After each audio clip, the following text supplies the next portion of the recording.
दोस्तों, कहानी की शुरुआत एक विदेशी आदमी को दिखाते हुए होती है जो कि जंगल में किसी चीज़ को ढूंढने के लिए यहाँ पर आया था। तभी उसका पैर किसी चीज़ में फंस जाता है और वह आदमी बहुत दूर तक घसीटता हुआ चला जाता है। और जब वह आदमी वहाँ से भागने की कोशिश करता है तभी वहाँ पर एक छोटा सा टॉर्नेडो उठता है जो कि उस आदमी को चारों तरफ से घेर लेता है और उस आदमी को ज़मीन के अंदर धंसा देता है। और इसी के साथ यह कहानी स्टार्ट होती है और हम दिव्या और उसके भाई सतीश से मिलते हैं जो कि एक आर्कोलॉजिस्ट हैं। उनका काम है ज़मीन में दबे हुए चीज़ों को ढूंढना, उस पर रिसर्च करना और यह पता लगाना कि वह चीज़ कब की है और यह सभ्यता कितनी पुरानी थी। इसी दौरान दिव्या का बॉस जो कि इस प्रोजेक्ट को लीड कर रहा था, वह दिव्या को बताता है कि नलगोड़ा के डीसीपी को हमारी मदद चाहिए किसी केस को सॉल्व करने में। उसका बॉस चाहता था कि दिव्या नलगोड़ा के डीसीपी से जाकर मिले। दिव्या अपनी बॉस की बात मानती है और नलगोड़ा के डीसीपी से जाकर मिलती है। नलगोड़ा का डीसीपी उसे पूरे केस की डिटेल बताता है और कहता है कि वहाँ से हमें उस आदमी के खून के निशान, उसका कैमरा, उसका बैग और 100 मीटर की दूरी में उसकी गाड़ी मिली और उसका डेड बॉडी हमें कहीं भी नहीं मिला। दिव्या नलगोड़ा के डीसीपी से पूछती है कि वह इसमें क्या कर सकती है, तो नलगोड़ा का डीसीपी उसे बताता है कि 10 से 15 साल पहले वहाँ पर एक बहुत ही बड़ा दलदल था और हम चाहते हैं कि आप पता करके बताएं कि वह दलदल अभी भी एक्टिव है कि नहीं, क्योंकि वहाँ पर हमें ज़मीन खोदने का निशान मिला है और हमें लगता है कि उस आदमी का डेड बॉडी वहीं पर है। इसके बाद हम राजा नाम के एक फॉरेस्ट ऑफिसर को देखते हैं जो कि इस जंगल की देखभाल करता था। तभी वहाँ पर दिव्या आती है एक पुलिस वाले के साथ उस क्राइम लोकेशन पर जाने के लिए। राजा जब दिव्या को देखता है तो उसे पहली नज़र में दिव्या से प्यार हो जाता है। वह दिव्या को इम्प्रेस करने की पूरी कोशिश करता है। इसके बाद राजा दिव्या को लेकर उस क्राइम लोकेशन पर जाता है जहां पर उस आदमी की मौत हुई थी। मिट्टी की जांच करने पर पता चलता है कि यहाँ पर अभी कोई भी दलदल नहीं है और मिट्टी बहुत ही सख्त हो चुका था। इसलिए दिव्या उस जगह की खुदाई कल से स्टार्ट करने को कहती है और खुद वहाँ से एक म्यूजियम चली जाती है। यह म्यूजियम बहुत साल पुराना था, यहाँ पर बहुत ही कम लोग आते थे। दिव्या को वहाँ पर एक बहुत ही पुरानी आयरन मेड डिवाइस देखने को मिलती है जिसमें लोगों को अंदर डालकर बहुत ही दर्दनाक मौत दी जाती थी। और इस तरह का आयरन मेड डिवाइस दिव्या ने पहली बार देखा था। अगले दिन खुदाई के समय वहाँ पर एक कंकाल मिलता है। उस फॉरेस्ट ऑफिसर राजा को लगता है कि यह कंकाल उसी आदमी का है और राजा इस बात से आश्चर्य में था कि 2-4 दिन में उस आदमी का कंकाल पूरी तरह से डिकम्पोस्ट कैसे हो सकता है। दिव्या उसे बताती है कि एक सूक्ष्म जीव है जो कि किसी भी डेड बॉडी को 1 हफ्ते के अंदर डिकम्पोस्ट कर सकती है। और यह बात दिव्या उस डीसीपी को भी बताती है और कहती है कि उसने कंकाल को फॉरेंसिक डिपार्टमेंट में भिजवा दिया है और अब जांच के बाद ही कुछ पता चलेगा। उधर फॉरेंसिक डिपार्टमेंट वाले उस कंकाल की जांच करते हैं तो उन्हें पता चलता है कि यह कंकाल बहुत साल पुराना है और यह कंकाल किसी आदमी का नहीं बल्कि एक औरत का है। फॉरेंसिक डिपार्टमेंट वाले डॉक्टर जब उस कंकाल के सिर के जरिए उसका चेहरा पता लगाने की कोशिश करते हैं फेस मैपिंग सॉफ्टवेयर के जरिए, तो डॉक्टर उस कंकाल का चेहरा देखकर चौंक जाते हैं क्योंकि यह चेहरा दिव्या का था। उधर हम फॉरेस्ट ऑफिसर राजा को देखते हैं जो कि किसी काम से डीसीपी से मिलने के लिए जाता है। तभी राजा डीसीपी के घर के बाहर एक औरत को घूमते हुए देखता है।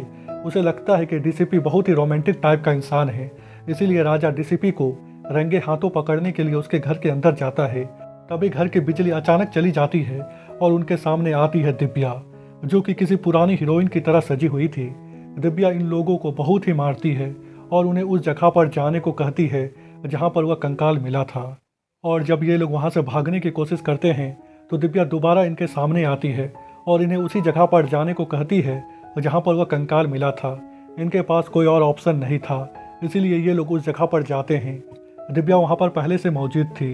यह देखकर फॉरेस्ट ऑफिसर राजा और डीसीपी चौंक जाते हैं क्योंकि इन्हें गाड़ी से आने में जितना समय लगा था उससे पहले दिव्या यहाँ पर पहुँच चुकी थी।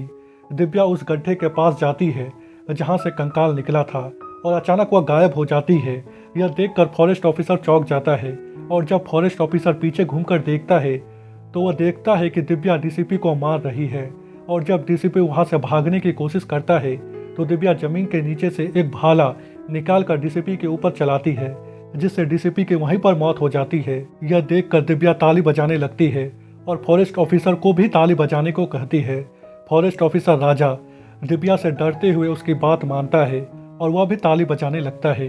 और जैसे ही फॉरेस्ट ऑफिसर को मौका मिलता है तो वह वहाँ से भाग जाता है।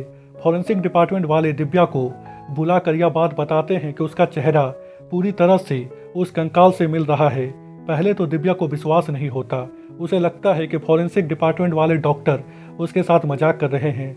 पर जब डॉक्टर उसे अपने कंप्यूटर में उसका चेहरा दिखाते हैं तो दिव्या चौंक जाती है और कहती है कि इसका क्या मतलब है, क्या यह मेरा दूसरा जन्म है और मैं एक बार पहले भी उस दलदल में डूबकर मर चुकी हूँ।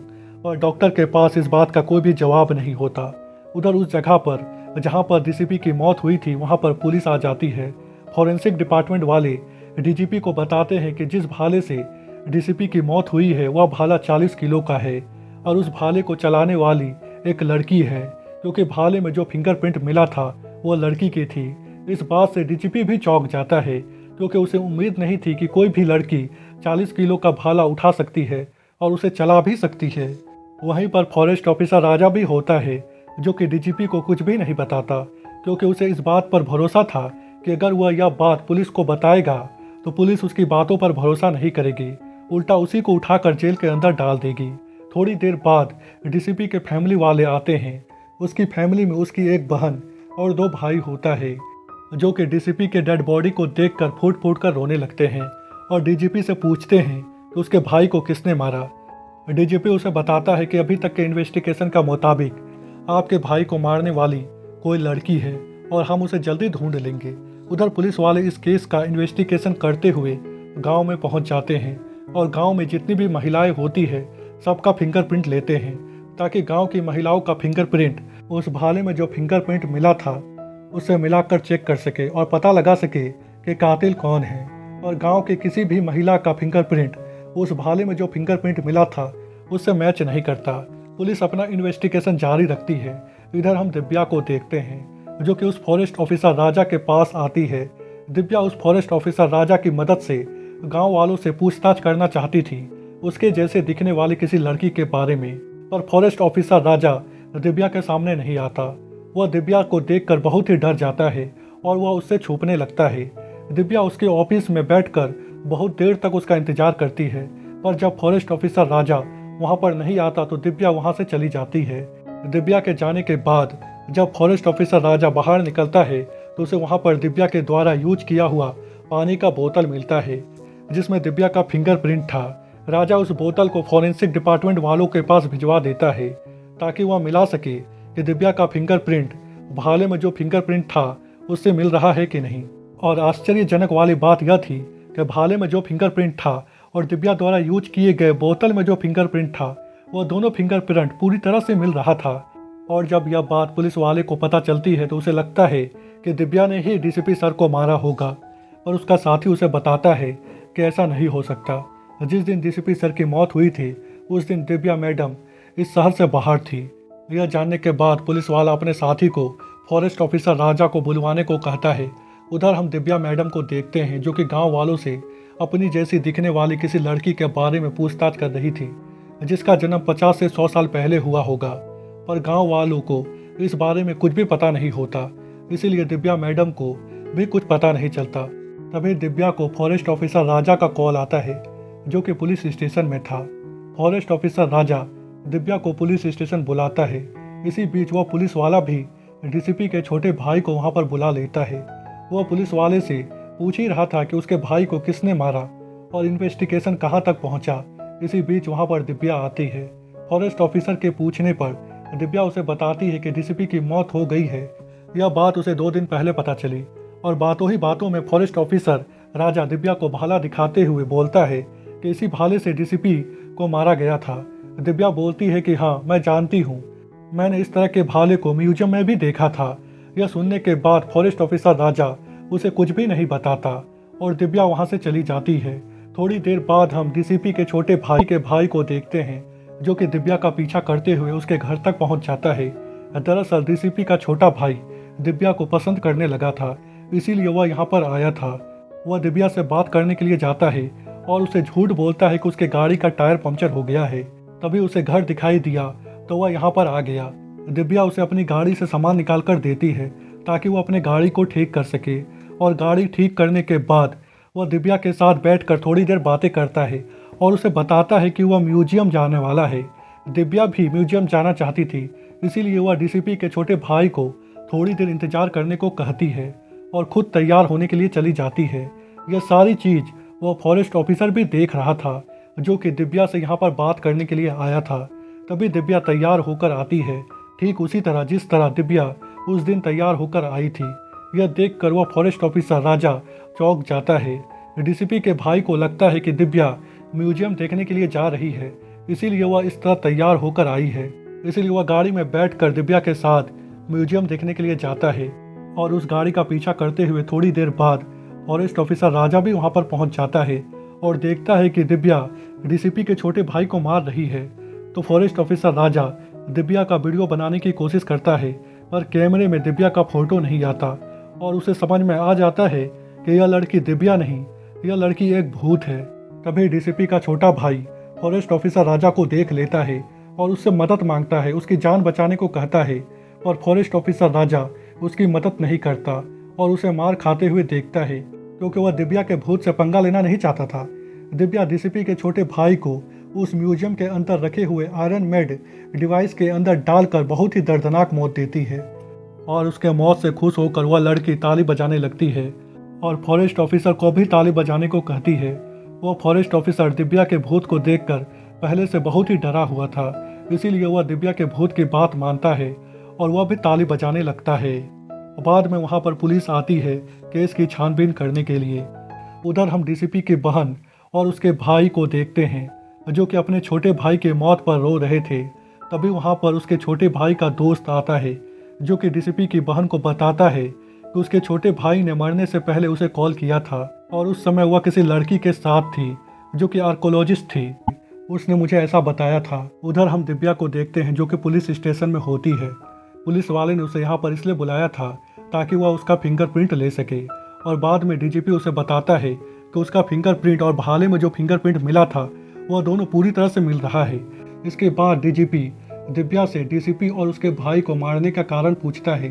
दिव्या कहती है कि वह डीसीपी सर को क्यों मारेगी और बोलती है कि क्या कोई विश्वास कर सकता है कि वह 40 किलो के भाले को उठा सकती है। इन लोगों के बीच में बातचीत चल ही रही थी। तभी डीसीपी की बहन और उसका भाई वहां पर आता है, जो कि दिव्या को देखकर उसे मारने की कोशिश करता है, पर पुलिस वाले उसे रोक लेते हैं। तभी फॉरेस्ट ऑफिसर राजा वहां पर आता है, जो कि अपने साथ फॉरेंसिक डिपार्टमेंट के एक अधिकारी को लेकर आया था, जो कि पुलिस वालों को और डीसीपी की बहन और उसके भाई को बताता है कि जहां पर डीसीपी की मौत हुई थी वहां पर हमें एक कंकाल मिला था। वह कंकाल पूरी तरह से दिव्या से मैच कर रहा है, उसके चेहरे से लेकर उसके शरीर तक। यह कंकाल 120 साल पुराना है। यह जानने के बाद डीजीपी चौंक जाता है और कहता है कि तब डीसीपी और उसके भाई की हत्या किसने की। वह फॉरेस्ट ऑफिसर राजा बोलता है कि उस कंकाल की आत्मा ने। इस बात पर डीजीपी को विश्वास नहीं होता। वह कहता है कि अगर उसकी आत्मा ने हत्या की तो उस भाले में उसका फिंगरप्रिंट कैसे आया। इस बात का किसी के पास भी कोई भी जवाब नहीं होता। इसके बाद हम दिव्या को अपने घर में देखते हैं, उसके भाई को सब कुछ बताते हुए। दिव्या अपने भाई को उस पर नज़र रखने को कहती है, क्योंकि उसे लग रहा था कि रात में जब वह सो जाती है तो वह किसी और रूप में बदल जाती है और उसके बाद वह लोगों को मारती है, पर ऐसा था नहीं। थोड़ी देर बाद जब दिव्या और उसका भाई सोने के लिए चले जाते हैं, तभी उसके भाई के कमरे में दिव्या यानी कि उस लड़की की आत्मा आती है, जो कि उसके भाई को बहुत ही मारती है। उसका भाई दिव्या को देखकर सदमे में था कि आखिरकार दिव्या उसे मार क्यों रही है। उसका भाई दिव्या को बोलता है कि तुम तो अभी अपने कमरे में थी, तुम यहाँ पर कैसे आई। तभी वहाँ पर दिव्या आती है, जो कि अपने सामने उस लड़की की आत्मा को देखकर चौंक जाती है। उसका भाई भी अपने सामने उस लड़की को और दिव्या को देखकर चौंक जाता है, क्योंकि दोनों एक ही तरह दिख रही थी। दिव्या उस लड़की की आत्मा से कहती है कि वह उसके भाई को क्यों मार रही है, उसका भाई बहुत ही अच्छा इंसान है। उस लड़की की आत्मा बोलती है कि यह तुम्हारा भाई है। इसके बाद उस लड़की की आत्मा दिव्या के भाई को मारकर बेहोश कर देती है और दिव्या को कहती है कि अगर तुम्हें मेरी कहानी जानना है तो तुम्हें मेरे साथ आना होगा। इसके बाद वह लड़की दिव्या को अपने साथ लेकर अपने घर जाती है। यह वही घर था जिसमें डीसीपी रहता था। इसके बाद उस लड़की की आत्मा दिव्या को एक ऐनक के सामने लेकर जाती है और अपनी कहानी बताती है और कहती है कि उसके ससुर का नाम वेंकटापति राजू था और उसके पति का नाम वीर गजपति राजू था, जो कि आगे चलकर इस राज्य का राजा बनने वाला था। वेंकटापति राजू एक परिचित नौकर था रामालिंगम, जिसकी 3 भाई और 1 बहन थी। वेंकटापति राजू को उसकी बहन पसंद आ जाती है, इसीलिए उसने बाद में उससे शादी कर ली। वेंकटापति राजू ने उसे कभी भी एक रानी की तरह नहीं रखा, उसे हमेशा एक नौकरानी की तरह रखा। यह बात उसके भाई रामालिंगम को बिल्कुल भी पसंद नहीं आ रही थी, क्योंकि उसने सोचा था कि उसकी बहन यहाँ पर एक महारानी की तरह रहेगी। और जब उसे पता चलता है कि वेंकटापति राजू वीर गजापति राजू का राज्य अभिषेक करने वाला है और उसे इस राज्य का नया राजा बनाने वाला है, तो रामालिंगम अपने भाई और अपने बहन के साथ मिलकर वेंकटापति राजू के पूरे परिवार को जान से मारने का प्लान बनाता है और वीर गजापति और उसकी पत्नी दमयंती को बंदी बनाने का। और ये लोग करते भी ऐसा ही है। वीर गजापति राजू को और उसकी पत्नी दमयंती को ये लोग बंदी बना लेते हैं और वीर गजापति राजू के आँख को फोड़ देते हैं। और यहाँ पर हमें पता चलता है कि वीर गजापति राजू और रामालिंगम के 3 भाइयों के बीच में कुछ दिन पहले कंपटीशन हुआ था, जिसमें वीर गजापति राजू ने रामालिंगम के 3 भाइयों को बहुत ही बुरी तरह से हरा दिया था। और इस बात पर दमयंती ताली बजा रही थी और यह चीज़ रामालिंगम के 3 भाइयों को और उसकी बहन को बिल्कुल भी पसंद नहीं आता। और यही 2 कारण था जिसकी वजह से रामालिंगम ने वेंकटापति राजू के परिवार को जान से मारने का प्लान बनाया था। इसके कुछ दिनों बाद एक अंग्रेज रामालिंगम के राज्य में आता है, जिसे खुश करने के लिए रामालिंगम उसे दमयंती के साथ इंटीमेट होने का ऑफर देता है, जिसे वह अंग्रेज मान लेता है। और यह वही अंग्रेज था जिसे हमने मूवी के शुरुआत में देखा था और जिसे दमयंती ने मार दिया था। यह इस अंग्रेज का दूसरा जन्म था। वीर गजापति राजू का भी एक नौकर था जो कि उसके प्रति बहुत ही वफादार था। वह नौकर वीर गजापति राजू और उसकी पत्नी दमयंती को बचाने की पूरी कोशिश करता है, पर रामालिंगम उस नौकर को भी जान से मार देता है। इसके बाद रामालिंगम आयरन मेड डिवाइस के अंदर वीर गजापति राजू को डालकर बहुत ही दर्दनाक मौत देता है और दमयंती को एक दलदल के अंदर डाल देता है, जिससे दमयंती की वहीं पर मौत हो जाती है। अपनी कहानी बताने के बाद दमयंती दिव्या को बोलती है कि मैं उनमें से किसी को भी जिंदा नहीं छोड़ूंगी, मैं सबको जान से मार दूंगी। दिव्या उन्हें समझाने की कोशिश करती है और बोलती है कि उन्होंने जो भी गलती किया था यह सब उनका अगले जन्म का गलती था। इस जन्म में वे लोग बहुत ही अच्छे इंसान हैं और उन्हें मारना गलत होगा। दमयंती की आत्मा कहती है कि मैंने तुम्हें अपनी पूरी कहानी बताई, इसके बावजूद तुम यह कह रही हो। दिव्या बोलती है कि हाँ, क्योंकि अगले जन्म में उसने तुम्हारे साथ जो भी किया उसके बाद उनके साथ क्या हुआ, उनकी मौत कैसे हुई, यह बात तुम्हें पता नहीं है। हो सकता है कि भगवान ने उन्हें सजा पहले ही दे दिया हो और तुम इस जन्म में उन्हें दोबारा सजा दे रही हो, और यह चीज़ गलत है। इसके बाद दिव्या दमयंती को कहती है कि अगर तुमने उन तीनों को मार दिया तो पुलिस मुझे जेल के अंदर डाल देगी मेरे फिंगरप्रिंट का उपयोग करके, और तुम्हारी गुनाहों का सजा मुझे मिलेगा। जो तुम्हारे साथ अगले जन्म में हुआ था वही मेरे साथ होगा। यह सुनने के बाद दमयंती उन तीनों को मारने का अपना प्लान बदल देती है और दिव्या को सतर्क रहने को कहती है और बोलती है कि वह आने वाले समय में बहुत ही बड़ी मुसीबत में पड़ने वाली है और उस समय मैं तुम्हें वहां पर बचाने के लिए नहीं आऊँगी। इसीलिए वह दिव्या को सावधान रहने को कहती है और खुद उस गड्ढे के अंदर समा जाती है। इसके बाद दिव्या यह सारी बात अपने भाई को और डीसीपी के भाई बहन को बताती है और कहती है कि दमयंती ने मुझसे वादा किया है कि वह तुम लोगों को कुछ भी नहीं करेगी, तुम लोगों को नहीं मारेगी। इस बात से ये लोग बहुत ही खुश हो जाते हैं, पर रात में डीसीपी की बहन को दमयंती हर जगह दिखाई दे रही थी। इस बात से वह बहुत ही परेशान हो जाती है। अगले दिन डीसीपी की बहन दिव्या के बड़े भाई को बुलाती है और उसे सब कुछ बताती है कि कल रात उसने दमयंती को देखा। सेम चीज़ दिव्या के भाई के साथ भी कल रात हुआ था। कल रात उसने भी दमयंती को देखा था। डीसीपी की बहन सीधा मुद्दे में आती है और दिव्या के भाई को बोलती है कि वह उसे 2 लाख रुपए का पर मंथ का जॉब देगी, गाड़ी देगी, बंगला देगी, सब कुछ देगी, पर इसके बदले वो अपनी बहन को जान से मार दी। इसके अलावा हमारे पास बचने का कोई और तरीका नहीं है, वरना दमयंती की आत्मा हमें मार देगी। उसका भाई डीसीपी की बहन की बात मानता है और दिव्या के जूस में जहर मिलाकर उसे मारने की कोशिश करता है, पर पहली बार में उसका भाई दिव्या को मार नहीं पाता।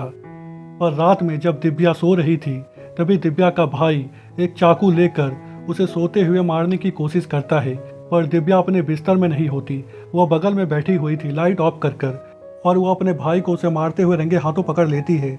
जिसके बाद उसका भाई दिव्या को सब कुछ बताता है और कहता है कि हमें हर जगह दमयंती दिखाई दे रही है। इसके बाद ये लोग मिलकर बातें करते हैं। डीसीपी की बहन का कहना था कि वे लोग डर डर कर नहीं जी सकते, इसीलिए उन तीनों ने डिसाइड किया है कि वे लोग सुसाइड कर लेंगे। और बातों ही बातों में डीसीपी की बहन, उसका भाई और दिव्या का भाई तीनों मिलकर दिव्या को कन्विंस कर लेते हैं कि वह खुद ही सुसाइड कर ले। दिव्या इस बात के लिए तैयार हो जाती है और बोलती है कि वह कल उसी जगह पर जाएगी जहां पर दमयंती की मौत हुई थी और वहीं पर सुसाइड करेगी। अगले दिन जब ये लोग वहां पर जाते हैं और दिव्या सुसाइड करने वाली होती है, तभी दिव्या के अंदर दमयंती की आत्मा आ जाती है और दिव्या डीसीपी के भाई को जान से मार देती है। यह देखकर दिव्या का भाई और डीसीपी के बहन वहां से भागने की कोशिश करती है। इसी चक्कर में दिव्या के भाई की मौत हो जाती है और डीसीपी की बहन एक दलदल में फंस जाती है।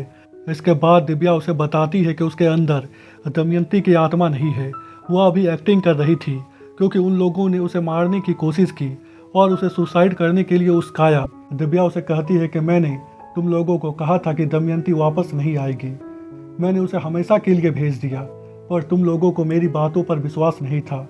मेरे मरने के बाद भी अगर दमयंती तुम लोगों को दिखाई देती तो तुम लोग क्या करते। इस बात पर डीसीपी की बहन के पास कोई जवाब नहीं होता। दिव्या वहां से जाने लगती है तो डीसीपी की बहन उससे हाथ जोड़कर माफ़ी मांगती है और उसे बचाने को कहती है, पर दिव्या उसकी बात नहीं मानती और उसे मरने के लिए वहीं पर छोड़कर वहां से चली जाती है सीधा फॉरेस्ट ऑफिसर राजू के ऑफिस में, क्योंकि बाहर बहुत ही बारिश हो रहा था। पर ऑफिस में फॉरेस्ट ऑफिसर राजू नहीं होता, उसका ट्रांसफ़र हो गया था। उसकी जगह यहाँ पर कोई और आदमी होता है। यह आदमी कोई और नहीं, वीर गजापति राजू था। और इसी के साथ यह मूवी यहीं पर ख़त्म हो जाता है। दोस्तों, अगर आपको वीडियो पसंद आए तो आप हमारे चैनल को सब्सक्राइब करें, इस वीडियो को लाइक करें और इस वीडियो को ज़्यादा से ज़्यादा शेयर करें। थैंक यू, धन्यवाद।